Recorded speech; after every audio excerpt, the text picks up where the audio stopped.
অনেকে আপনাদের বলবে তোরা কেন গেছিস, কি দেখতে গেছিস, খ্রিস্টান হতে গেছিস, এরকম তো শুনবেন। তো আপনারা পুরো ব্যাপারটা আপনারা জানবেন না। হালেলুয়া। কারণ দেখুন, আমরা যদি দেখি যোহন 1:1 সেখানে কি লেখা আছে? আদিতে বাক্য ছিলেন, বাক্য ঈশ্বরের কাছে ছিলেন, বাক্য ঈশ্বর। হালেলুয়া। তাহলে দেখুন, অনেকে বলে ওই বাইবেলের মধ্যে তো যিশুর জন্ম কবে লেখা নেই। তাহলে এখানে কি বলছে, বাক্যে কি বলছে? আদিতে বাক্য ছিলেন, বাক্য কার কাছে ছিলেন? ঈশ্বরের কাছে ছিলেন, বাক্যই হলো ঈশ্বর। হালেলুয়া। আদিতে বাক্য ছিলেন, বাক্য ঈশ্বরের কাছে ছিলেন, বাক্য ঈশ্বর। তাহলে কবে ছিলেন ঈশ্বর? আদিতে। হালেলুয়া। আদিতে মানে ওটা কবে, এটা নেই, আদিতে ছিলেন। তাহলে তিনি অলরেডি ছিলেন, ছিলেন বলে তাই বাইবেলের মধ্যে উল্লেখ নেই। হালেলুয়া। আরেকটা বিষয় আপনাদের কাছে বলতে চাই, যিশু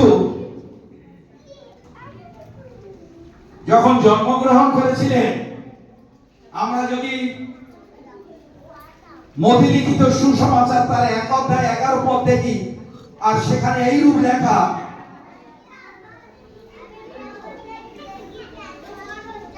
সেখানে এইরূপ লেখা যে 3জন পণ্ডিত এসেছিলেন। হালেলুয়া। পণ্ডিতদের রাস্তা দেখিয়েছিল কে? হ্যাঁ, তারা। তারা কেমন অন্ধকার দেখতে না? জলজল করছিল না অন্ধকার ছিল? সেই পণ্ডিতেরা কিভাবে আসলো? তারা তার পথ দেখিয়েছিল তাদেরকে, তাই তো? তারা কি দিলেন, কি উপহার এনেছিলেন? আপনারা বাইবেল পড়েননি?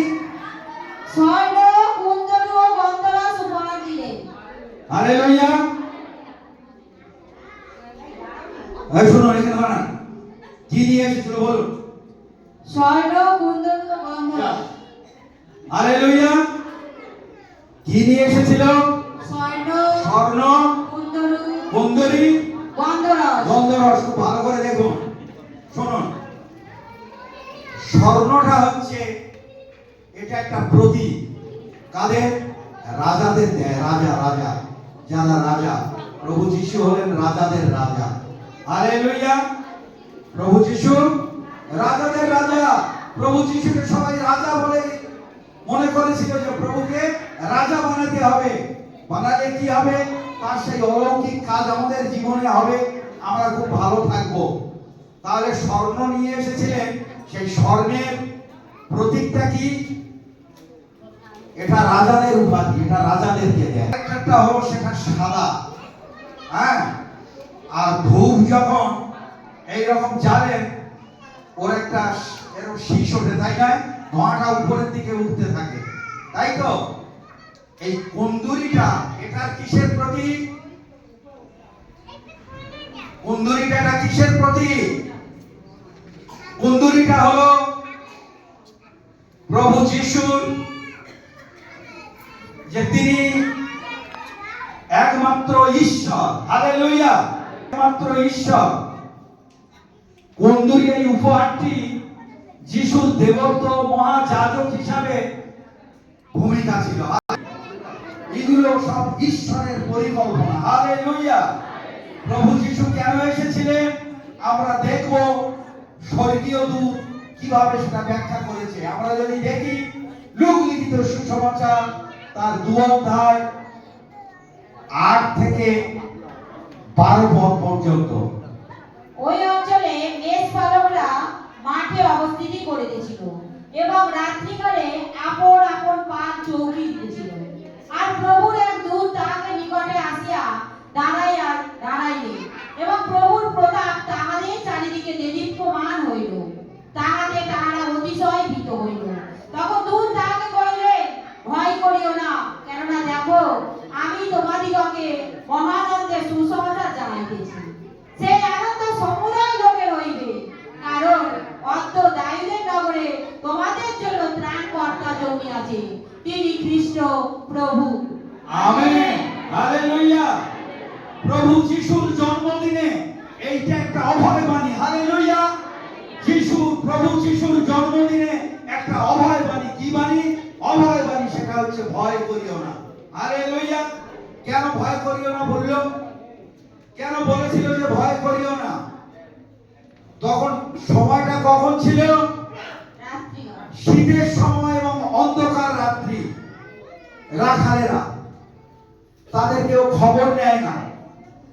ভালো জামা কাপড় পরেছে কি সেটা কেউ দেখে না। তারা দিন রাত্রি কি করেন? তারা মাঠে মেষ চড়ায়, গরু চড়ায় রাখালেরা, তাই তো? তাদের কেউ খবর নেয় না।